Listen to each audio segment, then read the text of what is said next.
Alex, let's get into our running back start sit segment. I want to take some time out real quickly here, talk about the first name on this list. I think we need to spend some extra time on this one it's a big week. Fantasy managers are tilting. They may even have this guy in the playoffs having to make a really difficult start-sit decision on Miles Sanders, who plays New Orleans. We talked about Jalen Hurts coming into this offense now, could present a floor that wasn't even there with Carson Wentz, who's been absolutely terrible this year.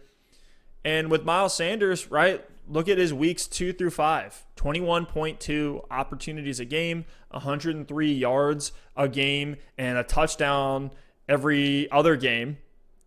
And that was in some tough matchups. Pittsburgh, the Rams, San Francisco, and then he hurts his knee in week 6.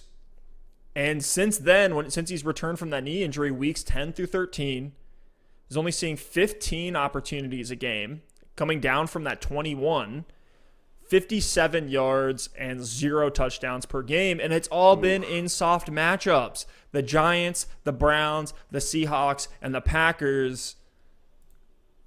It's tough right now if you're Miles Sanders' manager, because he was so dominant, even in the worst matchups early on. And now, since that bye week, since coming back in week 10, it's just been brutal. And he just burned you the week before the fantasy playoffs. 10 carries against Green Bay for 31 yards, saw 1 target, did not catch it. Only 3 fantasy points.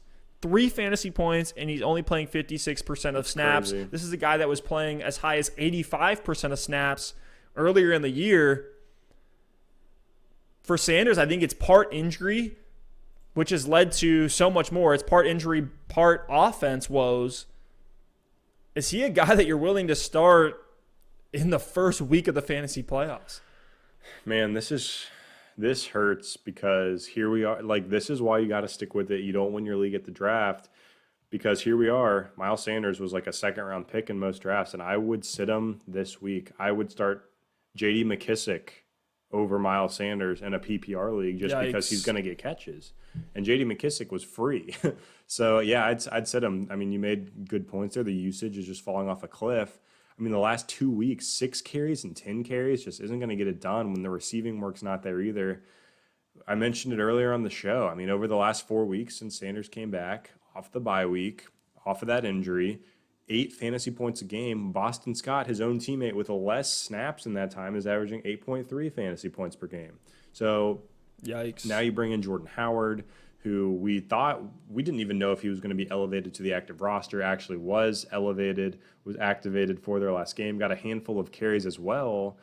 I don't think you can trust Miles Sanders. And you throw in these 2 extra variables, and this is what makes the decision easy for me. One, Jalen Hurts, a rookie quarterback, coming in and starting. We don't know what to expect. And hey, maybe Jalen Hurts is what Miles Sanders needs. Maybe Jalen Hurts comes in, plays great, dumps it down to the running back a lot. Sanders gets a lot of snaps. They get more scoring opportunities. If that's the case, weeks 15 and 16, we'll start Miles Sanders. But I'm not taking that risk in my playoffs with a guy like Sanders. And the second thing is the New Orleans matchup. New Orleans is first in the NFL against the running back position this season.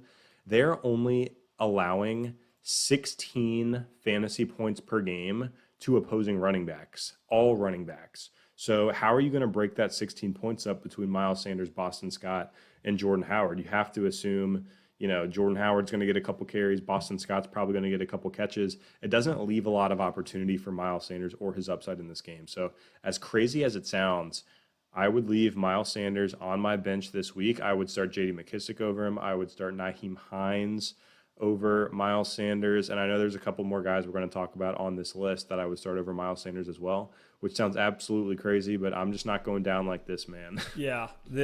So I'll give a perfect example here. My running backs in our league. So we have this matchup coming up, first round of the playoffs. Yeah, you have this decision against me. I wish you would start Miles Sanders. It's not going to happen because my other 2 running backs are J.K. Dobbins and David Johnson.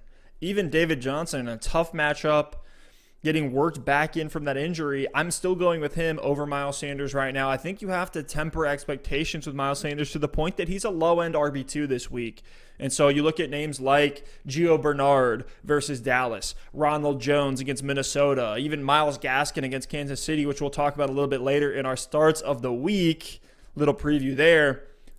All those names I'm taking over Miles Sanders this week. It's been absolutely horrible to see because we thought, look, finally Doug Peterson's going to have a full-time, full-usage RB1 on his team, and we're just not getting that. And there's just so many factors that play into it. So I think you got to fade Sanders. For now, we'll revisit this, I'm sure, next week if something does change. But as it stands right now, unless it's just a desperation spot, you have no other good running backs, you're not starting Miles Sanders. But let's talk about the other running back start-sits on our list. There's some pretty big names in here that have been disappointing and some very sneaky options that have started to emerge. We'll start off the first one here, Todd Gurley against the Chargers, who are 22nd against the run. Gurley coming off a brutal stretch over the last 3 games. Didn't play week 12. He has the knee injury, of course, right? Todd Gurley's knee. It's all we ever hear about when we talk about Todd Gurley, the arthritic knee. Since the bye week in week 10, hasn't had more than 4 fantasy points in a game. We'll cut him some slack against New Orleans because that's who he's played both of those weeks when he's been active. But his snap share is under 40%. This is a guy that the team cannot trust, a guy who is running extremely inefficiently, 3.3 and 2 yards per attempt over the last 2 games that he's been active. The value with him was the touchdown volume. He was actually getting some receptions earlier in the year, had really soft matchups, really the first 9 weeks of the season that set him up well. And then since then, the wheels have kind of come off. But now he has another good matchup in the Chargers. Are you willing to roll Todd Gurley back out there with any sort of confidence in the playoffs? Steph, we'll see if you can finish this sentence for me. Not no. But hell no. Exactly. Todd Gurley, man, I hope you had the chance to sell high because you had about 10 weeks to do it. And we said it each and every week, Todd Gurley's a sell high. But then he would just fall into the end zone once or twice again. And it's like, okay, Todd Gurley's a sell high.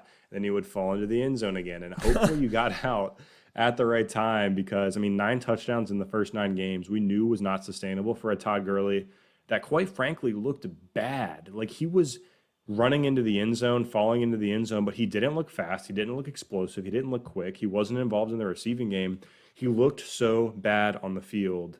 And he just happened to put up a good stat line and was consistently saved by touchdowns. So that's why you can't just, look at the box score to make your fantasy football decisions. You need to, watch the game, see how guys look, see what people are saying about him, read the reports that are happening within the organization because Todd Gurley, he's such a trap. He is such a big name. I have zero confidence starting him this week, even in a good matchup. And I know if he plays, people are going to roll him out there because it's Todd Gurley. And unless he gets lucky and falls in the end zone and gets you 10 points, I really believe he's going to burn you. The 33% of snaps last week just isn't it. He's clearly still bothered by that knee injury, and he was limited in practice today when we were recording on Wednesday. So he's clearly not 100%. I think 100% of the current Todd Gurley, quite frankly, isn't that great anyway. So I'm trying to stay away from Gurley in this matchup. I'm with you, man. I have him as a low-end RB3. Guys, I'm taking over him would be like Chase Edmonds, Latavius Murray, Devontae Booker if Josh Jacobs is out, Leonard Fournette, Adrian Peterson if DeAndre Swift is out. All these guys I'm taking over Todd Gurley. I don't think you can start him with any sort of confidence, and I'm concerned. He may retire after this year. I don't know if he's going to get a contract. This could be it. Well, let's talk about another big name, Raheem Mostert, who came back from injury. We all expected him to slot back right into his regular role, which, early in the season was playing, 20 to 60% of snaps. That was really just game script dependent, but was producing in all those scenarios, was hitting big breakaway runs. In one of the games here, like against the Jets, he had 8 carries for 92 yards and a touchdown on the ground, and was actually getting a little bit more passing work that we hadn't seen him get in 2019. And so things were looking full steam ahead for Raheem Mostert. He came back for a little bit before going down with injury again. Weeks 5 and 6, was able to still produce. But then week 13 against Buffalo, which should have been an easy matchup only played 44% of snaps, had 9 carries for 42 yards, caught 1 reception for 1 yard, only 5.3 fantasy points in what should have been a smash play for him. Can you trust Raheem Mostert right now? Is he a guy you want to roll out in Week 14 against this Washington football team that's had a pretty dominant front seven? Right now they're third against running backs. Yeah, I mean, I think you can start Raheem Mostert because if you've been paying attention to his snap shares and his touches, nothing has really changed. I know last week, the 9 carries is a bit low, but he's played 6 full games this season, and he's only exceeded 50% of snaps one time. And he's just not a guy who typically is playing, the whole game. They have other backs they use. They throw Tevin Coleman in there. Jeff Wilson has obviously been hyper involved. McKinnon is still active as well as kind of a receiving back. And we know that's not Mostert's game. So against Washington, I think this is going to be kind of like a slugfest. I expect a pretty low over-under in this one. I don't have it pulled up in front of me, but I imagine it's in the low 40s. So I don't expect a lot of points here. I think maybe if the 49ers can keep it close or even get a lead in this game, then Mostert could see a little bit more work because they'll stay balanced throughout the entire game. So with Raheem Mostert, you're banking on this Kyle Shanahan run scheme that is so elite. You're banking on efficiency. You're banking on Mostert's speed and his breakaway potential, and also hoping he gets into the end zone. So I think Mostert is right there as an RB2. You can start him. I certainly like him more than Todd Gurley and Miles Sanders this week.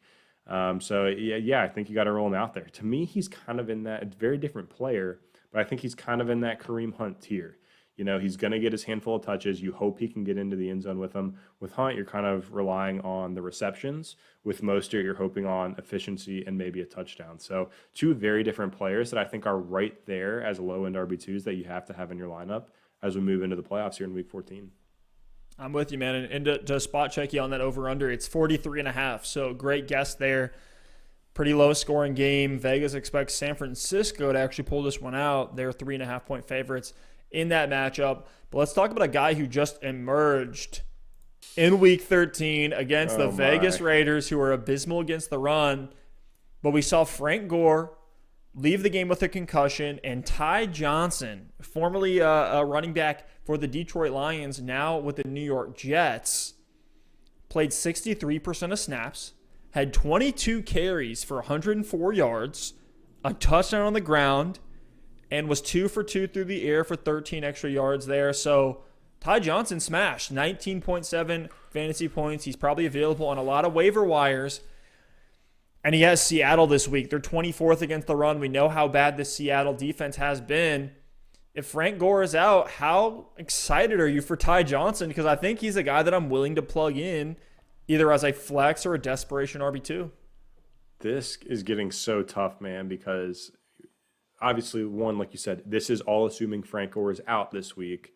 But, man, I watched that Seattle-New York Giants game last week, and I don't know why the Giants didn't give it to Wayne Gallman more often. He was absolutely gashing them every single time he got the ball. Gallman against Seattle last week, 16 for 135 every single time. It was a huge run. So the matchup is actually really good, but I just don't know if I can trust the Jets, 4th-string running back who has emerged to be the starter and in the first round of my playoffs. So if I have any other option, even if it's a lower ceiling, higher floor option, I'm probably leaning that way because we could come out and see Ty Johnson go for 5 points and barely get used. So I think he has some upside, but you've got to be really desperate to start Ty Johnson. But I will say this, Todd Gurley or Ty Johnson, I think I'd actually go with Ty Johnson, which absolutely pains me to say, but that's kind of where I'm at. I kind of want to paint a picture of where I'm at with Todd Gurley, and it's just that low to where I think Ty Johnson actually has more upside in the same floor